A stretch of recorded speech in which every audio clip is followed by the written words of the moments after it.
जैसा कि हम सभी जानते हैं कि 2021-22 सेशन के जो यूपी बोर्ड के हाई स्कूल और इंटरमीडिएट की परीक्षाएं हैं वे मार्च अप्रैल में होने वाली हैं। तो आइए चलते देखते हैं आज इस वीडियो में हम कि कैसा क्वेश्चन पेपर आएगा, यानी कि किस प्रकार का क्वेश्चन पेपर आएगा, कितने नंबर का आएगा और उसकी क्या टाइमिंग रहेगी।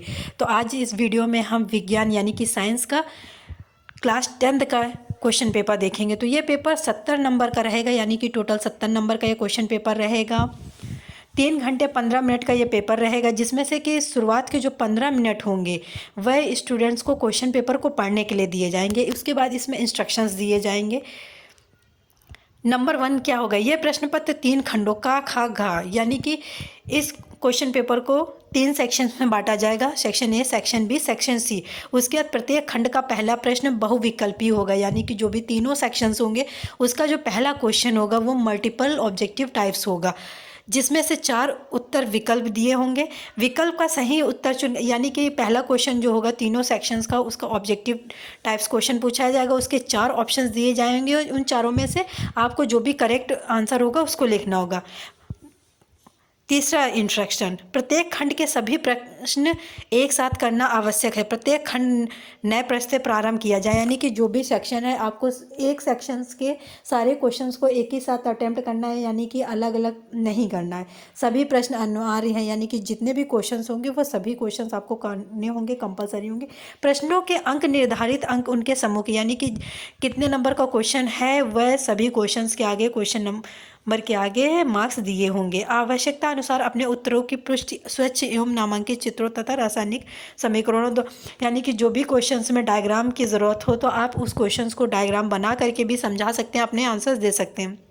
खंड का, यानी कि सेक्शन पहला जो है सेक्शन ए, पहला क्वेश्चन होगा। देखिए जैसे इंस्ट्रक्शंस में दिया गया था, तो सेक्शन ए के जो पहला क्वेश्चन है वह ऑब्जेक्टिव टाइप्स है। उसमें क्या है, हमारे 4 क्वेश्चंस पूछे गए हैं। चारों क्वेश्चंस हमारे 1-1 नंबर के हैं और ऑब्जेक्टिव टाइप्स हैं। चारों में 4-4 ऑप्शन दिए गए हैं, तो जो भी करेक्ट आंसर हो उसको आपको लिखना है। उसके साथ में जो क्वेश्चन नंबर 2 है, क्वेश्चन नंबर 2 में 3 क्वेश्चंस पूछे गए हैं। तीनों क्वेश्चंस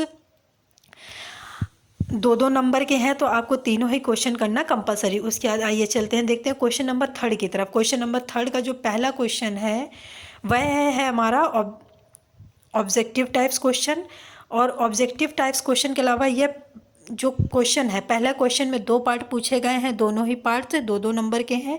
उसके साथ में जो दूसरा क्वेश्चन दिया गया है वह भी 4 नंबर का क्वेश्चन है। तो आपको जो क्वेश्चन नंबर 3 है उसमें 2 क्वेश्चंस पूछे गए, दोनों में से और करके पूछा गया, उन दोनों में से किसी एक को आपको करना है। उसके साथ में जो उसका सेकंड पार्ट है उसमें भी आपको 2 क्वेश्चन पूछे गए हैं, दोनों ही 4-4 नंबर के हैं, तो आपको दोनों में से कोई एक क्वेश्चन करना है। उसी प्रकार से क्वेश्चन नंबर 4 जो आता है, 4 में भी आपको 2 ऑप्शंस दिए गए हैं, उन दोनों में से जो भी आपको क्वेश्चन आता हो उसका आपको आंसर देना है। ईच क्वेश्चन, यानी कि हर एक क्वेश्चन जो होगा 7 नंबर का होगा। सेक्शन खा, यानी कि सेक्शन बी, इसमें आपको क्या करना है, पहला क्वेश्चन जो रहेगा इंस्ट्रक्शंस के अकॉर्डिंग ऑब्जेक्टिव टाइप्स होगा। उसके साथ हर एक क्वेश्चन का जो नंबर रहेगा वह 1-1 नंबर का क्वेश्चन पेपर होगा। उसी प्रकार से जो दूसरा क्वेश्चन रहेगा, इस सेक्शन का जो दूसरा क्वेश्चन रहेगा वो 2-2 नंबर का रहेगा। तो आपको उसी क्वेश्चन पेपर के अकॉर्डिंग क्वेश्चंस हल करने हैं। इसके साथ में नीचे दिया गया है सेक्शन गा, यानी कि सेक्शन गा में भी पहला क्वेश्चन आपको ऑब्जेक्टिव टाइप्स रहेगा, हर एक क्वेश्चन 1-1 नंबर का रहेगा। इसी प्रकार से आपको पूरे पेपर को हल करना है और इसमें ऑब्जेक्टिव टाइप्स क्वेश्चन पूछे गए। इसके साथ में हर एक क्वेश्चन में आपको ऑप्शनल क्वेश्चन भी पूछे गए, यानी कि किसी एक क्वेश्चन में आपको 2 क्वेश्चन पूछे जाएंगे, उन दोनों को आपको कोई एक क्वेश्चन का हल करना होगा। उसके साथ में इसमें जो भी क्वेश्चन पेपर आए, जिस क्वेश्चन में आपको आवश्यकता लग रही हो, यानी कि लग रहा हो आपको कि उस क्वेश्चन को आप डायग्राम की सहायता से ज़्यादा अच्छे से समझा सकते हैं, तो आप उसमें कृपया डायग्राम को अच्छे से बनाएं ताकि उस क्वेश्चंस का अच्छे से आप आंसर दे सकें। तो जो भी इसमें ऑब्जेक्टिव टाइप्स क्वेश्चंस हैं या ऑप्शनल टाइप्स क्वेश्चन है, तो आप ये पैटर्न देख सकते हैं। इसी पैटर्न के बेस पर आपका क्वेश्चन पेपर आएगा, यानी कि साइंस जो क्लास 10th का क्वेश्चन पेपर है वह इसी पैटर्न पर इसी के तरह आएगा। तो आप अपनी प्रैक्टिस एग्ज़ाम्स के अकॉर्डिंग इसी के क्वेश्चन पेपर के अनुसार करें।